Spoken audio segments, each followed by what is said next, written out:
Hello नमस्कार सभी को। आपके YouTube चैनल पर आप सभी का स्वागत है। एक मैं छोटा सा निवेदन कर दूं सभी से कि जिन्होंने अभी तक चैनल को सब्सक्राइब नहीं किया है वो चैनल को ज़रूर सब्सक्राइब करें।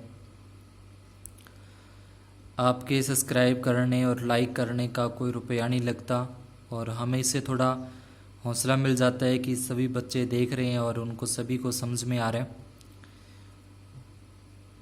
तो इतना काम ज़रूर करें। सबसे पहले जो आप नीचे सब्सक्राइब लिखा हुआ होगा आपके जहाँ पे यूट्यूब पे देख रहे हो, लाल अक्षरों के अंदर सब्सक्राइब SUBSCRIB ये स्पेलिंग लिखी होगी, जिसको आपको टच करना है, सब्सक्राइब हो जाएगा। अपने पीछे प्रश्नावली कर रहे थे। पहली प्रश्नावली है अपनी कक्षा 10 की NCERT का जो सिलेबस लागू हुआ है उसके अनुसार वास्तविक संख्याएं, उसके अपने पीछे कुछ सूत्रों के बारे में, कुछ प्राकृतक संख्याएं, परिमेय संख्या है, परिमेय संख्या, शांत है, शांत, इनके बारे में अपने पीछे अध्ययन किया। और एक यूक्लिड विभाजन परिमेयका का जो उदाहरण नंबर 1 हमने कर लिया था। आज अपने कुछ उदाहरण करते हैं और उससे आगे फिर कुछ सवाल करेंगे। दूसरा उदाहरण है यूक्लिड एल्गोरिथम के प्रयोग से वह बड़ी से बड़ी, तो जब भी प्रश्न में बड़ी से बड़ी लिखा आ जाए या अधिकतम लिखा आ जाए तब उसके अंदर अपने को महत्व समावर्तक, जिसको अपने मैसएप या HCF बोलते हैं, वो ज्ञात करना होता है। यानी कि मैसा ज्ञात करना होता है जब बड़ी से बड़ी या अधिकतम लिखा आता है। तो ज्ञात कीजिए जिससे दोनों संख्याओं 650 तथा 1170 को भाग किया जा सके। यानी कि इन दोनों को अपने को मैसा ज्ञात करना है। जो मैसा अपना निकल जाएगा वही इसका उत्तर होगा। तो हल डाल के चरण नंबर 1 दिया गया पूर्णांक जी अपने को दे रखा है वो लिख दिया। उसके बाद जो संख्या बड़ी होती है उसको आगे लिख के ये बड़े का निशान लगाते हैं और छोटी संख्या 650 यूक्लिड विभाजन परिमेयका के प्रयोग से अपने इसको हल करना है। तो जो बड़ी संख्या होती है वो आगे लिखी जाती है, जैसे उदाहरण नंबर 1 अपने पीछे वीडियो में कर चुके हैं। यहाँ पे आ जाएगा बड़ी संख्या बराबर फिर छोटी संख्या। अब इसका इसके अंदर भाग दिया जाता है। ये जो छोटी संख्या होती है इसका बड़ी संख्या में भाग दिया जाता है। तो भाग अपने इस तरीके से करेंगे 650 एकम 650 घटा देंगे तो 520 बचेगा। तो जहाँ तक भाग जा रहा है, भाग अपने पास यहाँ 1 तक जा रहा है, तो 1 तक अगर भाग जा रहा है तो वो गुणा में आएगा 1 और प्लस में जो शेषफल बचे हैं वो आ जाएंगे। ये संख्या अपने को सवाल में दे रखी थी। बड़ी संख्या आगे लिखनी है बराबर फिर छोटी संख्या, इसका भाग देंगे, भाग जा रहा है 1 तक और शेषफल बच रहे हैं 520। अब यहाँ पे चरण नंबर 2 शेषफल 520 बराबर 0 नहीं, यानी कि ये पीछे भी मैंने बताया था कि जब तक शेषफल 0 नहीं आ जाता तब तक ये जो प्रक्रिया है, ये प्रक्रिया इस तरीके से ये भाग देने वाली प्रक्रिया है जो ये तब तक चलती रहेगी जब तक यहाँ लास्ट में शेषफल 0 नहीं आ जाता। तो यहाँ पे शेषफल नहीं है बराबर 0, तो पुण्य 650 यानी कि इस संख्या को छोड़ देंगे जिसको हल कर चुके हैं, जिसमें अपने भाग दे चुके हैं, इसके अंदर अपने भाग दे चुके हैं, तो इसको दोबारा से नहीं लेना। अब ये वाली संख्या 650 और जो शेषफल बचा था 520 ये दो लिखेंगे।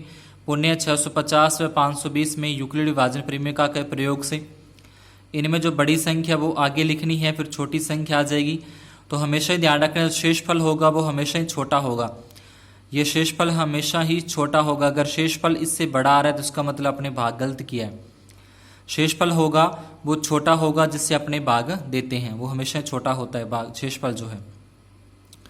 तो 650 बड़ा है, इसको आगे लिखा, बराबर का निशान, फिर वही प्रक्रिया 520 ये वाला जो था ये इसका भाग देंगे, 520 का भाग दिया तो 520 एकम 520 घटाए तो 130 बच गया शेषफल। तो जहाँ तक भाग जा रहा है वो गुणा में लगाना है और जो शेषफल बचेगा वो प्लस में आ जाएगा। पुण्य वही लिखना है। चरण नंबर 3 शेषफल बराबर नहीं है 0।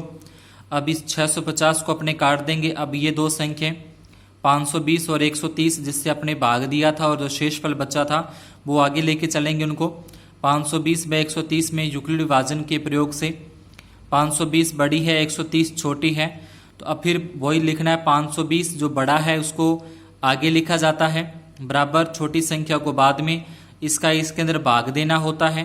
तो 130 का 520 में भाग देंगे तो 4 तक 13 1 कम 13 13 2 26 13 3 39 13 चौके 52। तो इस तरीके से आ जाएगा और शेषफल अपना आ जाएगा 0।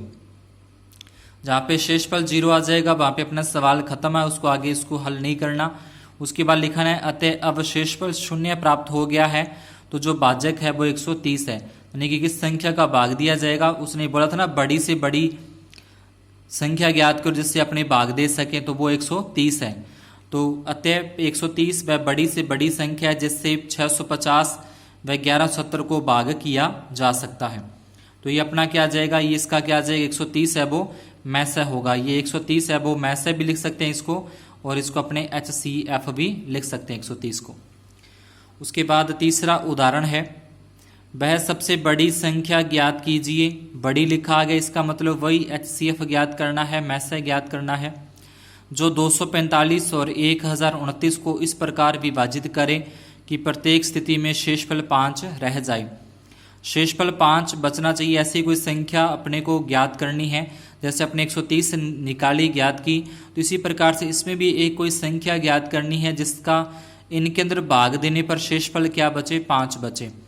तो शेषफल 5 बचना है, इसलिए पहले ही अपने दोनों में से 5 5 माइनस कर देते हैं, क्योंकि शेषफल अपने को 5 बचाना ही है। तो इसलिए दोनों में से क्या करना है, दोनों में से 5 5 माइनस कर देंगे। जितना शेषफल प्रश्न में बचाने के लिए बोलता है उतना ही उसमें से माइनस करना है, और उसके बाद जो बची हुई संख्या होंगी उसी को इसी प्रकार से जैसे अपने ये हल किया है पूरा, उसी प्रकार से सेम उसको हल करना है। तो यहाँ पे लिखना है विभाजित करने पर शेषफल 5 प्राप्त होता है। तो संख्याएं इस तरीके से दोनों में से 5 5 माइनस करके लिख देंगे। यूक्लिड विभाजन परिमेयिका से इसको हल करना है, वही तरीका है जो पीछे अपने 2 सवालों में कर चुके हैं। जो बड़ी संख्या होगी उसको आगे लिखना होता है, ये बड़े का निशान, उसके बाद जो छोटी संख्या वो अपने आप आ जाएंगे। अपने पास 2 ही संख्याएं दी होती हैं, बड़ी संख्या को आगे बड़े का निशान और बाद में छोटी संख्या। फिर जितने चरण अपने बनते जाएंगे वो चरण लिखते जाना होता है।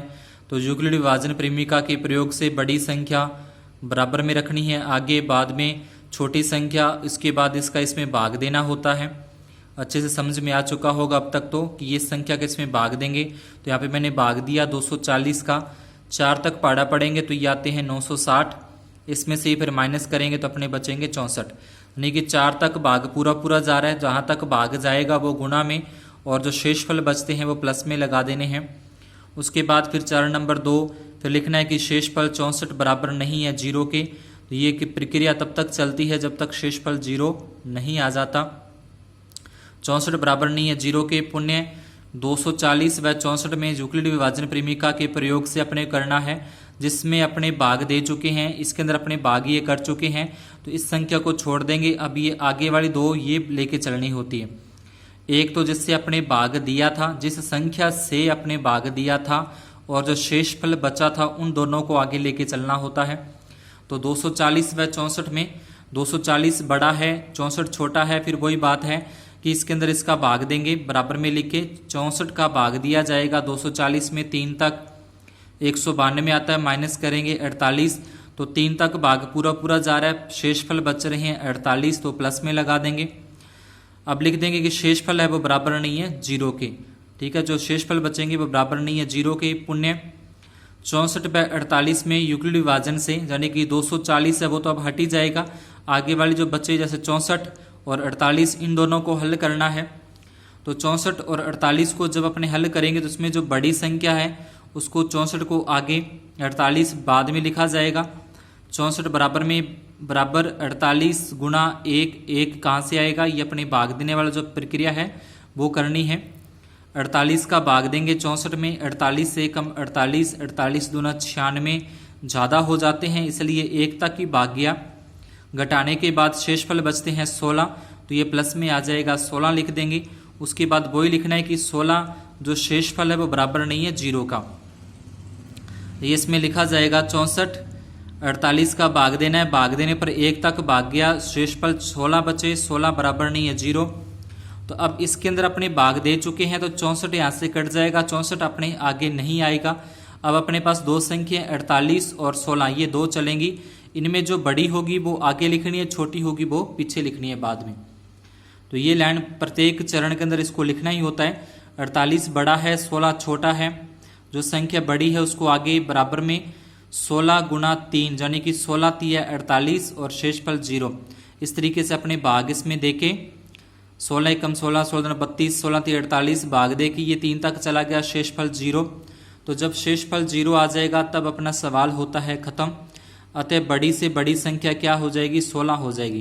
यानी कि जिस संख्या से भाग देने पर शेषफल 0 आता है वो अपना उत्तर होता है। अब 16 से भाग देने पर शेषफल 0 आया है तो अपना उत्तर क्या होगा, 16 होगा। ठीक है, जिस संख्या से भाग देने पर उत्तर शेषफल 0 आता है वही अपना मैस है, वही अपना HCF होता है। तो बड़ी से बड़ी संख्या 16 है, अतः महत्व स्वावर्तक या जिसे HCF बोलते हैं वो अपना 16 आ जाएगा। अब ये प्रश्नावली 1.1 है, जिसके पास बुक है तो बहुत अच्छी बात है, अगर नहीं तो आप सीधे यहाँ से इसको प्रश्नों को नोट करके और इनको खुद अपने आप करके देखें। जैसे पीछे मैंने 3 उदाहरण आपको करवाए, सेम वही तरीके से इनको करना है। यूक्लिडी विभाजन परिमिका के प्रयोग से अब इसको हल करना है। उसके बाद है तीसरा है सवाल, किसी परेड में 616 सदस्यों वाली एक सेना की टुकड़ी को 32 सदस्यों वाले एक आर्मी बैंड के पीछे मार्च करना है। दोनों समूहों को समान संख्या वाले स्तंभों में मार्च करना है। उन स्तंभों की अधिकतम, तो यहाँ पे इसको देखें अधिकतम, तो अधिकतम लिखा आगे, इसका मतलब HCF ज्ञात करना है, इसका मतलब मैसेप है ज्ञात करना है। क्या है जिसमें वे मार्च कर सकते हैं, तो सदस्यों की कुल संख्या 616 में 32, अधिकतम संख्या अर्थात महत्व स्वावर्तक ज्ञात करना है। तो तरीका वही है, 616 बड़ा है 32, फिर यूक्लिड विभाजन प्रेमिका के प्रयोग से वही जो पीछे मैं आपको बता चुका हूँ, सेम उसी तरीके से इन सवालों को करना है। तो ये भी आप खुद करना है। उसके बाद जो अपने अगला प्रश्नावली स्टार्ट होगी उसके अंदर अभाज्य गुणनखंड विधि से हल करना होते हैं सवाल। तो अभाज्य गुणनखंड विधि सभी को अच्छे से आती होगी, ऐसा मेरे को आशा है, पूरी उम्मीद है। तो अभाज्य गुणनखंड विधि के मैं 2 ही सवाल यहाँ पे उदाहरण ले रहा हूँ। 1176 के अभाज्य गुणनखंड करने, तो ये तरीका है अभाज्य गुणनखंड करने का। अभाज्य गुणनखंड अभाज्य संख्या क्या होती है, भाज्य संख्या क्या होती है, वो पीछे जो अपने पहली क्लास थी तो उसके अंदर अपने अच्छे से समझ चुके हैं। तो इसमें 2 का भाग दें, 2 से स्टार्ट करते हैं, 2 का भाग देंगे ये 588, फिर 2 का भाग जाता है, फिर 2 का भाग जाता है। अब 147 में 2 का भाग नहीं जाता तो फिर 2 के बाद 3 का, अब 3 का भाग देने पर 49 आ गया। अब अपने को पता है कि 49 है वो सीधे 7 के पाढ़े में आते हैं, तो 4 और 5 के पाढ़े से ट्राई करने की अपने को आवश्यकता ही नहीं है, क्योंकि अपने को पता है कि 49 वो सीधे 7 के पाढ़े से ही आएंगे, तो 7 का भाग से ये आ जाएगा। उसके बाद ये अभाज्य गुणनखंड जो यहाँ पे थे वो सारे के सारे यहाँ पे लिख दिए। 2 3 बार आया तो 2 के ऊपर घात 3 लगी, क्योंकि ये 3 बार आया है, 3 एक बार ही है, 3 ऐसे ही रखा। 7 यहाँ पे 2 बार आया तो 7 के ऊपर घात 2 लगा दी। दूसरा है 280, इसके अभाज्य गुणनखंड करने हैं। 280 में 2 का भाग देंगे 140, 140 में 2 का भाग देंगे 70, 70 में 2 का भाग देंगे 35। अब 35 में 2 का भाग नहीं जाता, 3 का भी नहीं जाता, 4 का भी नहीं जाता, तो अपने को पता है कि 5 का भाग जाता है 7 तक, फिर 7 में 7 का भाग। उसके बाद 280 बराबर में जो भी आपके अभाज्य गुणनखंड आए वो यहाँ पे लिख लिए। अब 2 3 बार आ रहा है तो 3 बार आ गया, फिर 5, फिर गुणा में 7। इस तरीके से अभाज्य गुणनखंड है। ये कुछ और उदाहरण, कुछ सवाल हैं, तो ये आप कॉपी के अंदर नोट करके इनको अच्छे से हल कर लेना। 312, 234, 7650, 10010, तो इनके भी आपको इसी तरीके से अभाज्य गुणनखंड करने हैं। तो आज की क्लास में इतना ही। सभी को अच्छे से समझ में आया होगा, ऐसी मेरे को उम्मीद है पूरी। जिन्होंने अभी तक चैनल को सब्सक्राइब नहीं किया वो ज़रूर सब्सक्राइब करें, वीडियो को लाइक ज़रूर कर दिया करें, इससे आपका कोई रुपए नहीं लगते लाइक करने से। आगे ज़्यादा से ज़्यादा शेयर करें। धन्यवाद, शुभ दिन।